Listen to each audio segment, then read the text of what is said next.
Kembali bersama kami, Saudara. Kepala Badan Gizi Nasional Dadan Hindayana menghentikan sementara layanan Satuan Pelayanan Pemenuhan Gizi atau SPPG di Bosowa Bina Insani setelah ratusan siswa di Bogor keracunan makan bergizi gratis.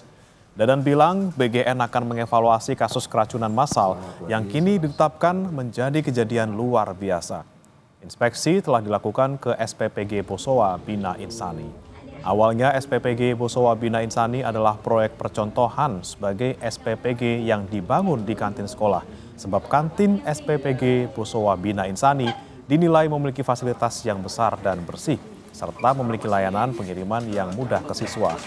Kedepan diharapkan program makan bergizi gratis akan mampu memberikan layanan makanan bergizi untuk siswa-siswi di Indonesia. Sementara ini untuk di Bosowa Bina Insani kita stop dulu.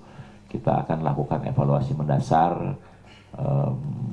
Inspeksi sudah dilakukan, misalnya ada keinginan meningkatkan aspek higienis di satuan pelayanannya, meskipun kita sudah lihat bahwa itu salah satu kantin yang paling bagus lah di Bogor ya, yang dimiliki oleh sekolah, tetap harus dinaikkan kelasnya dengan mengikuti standar Badan Gizi.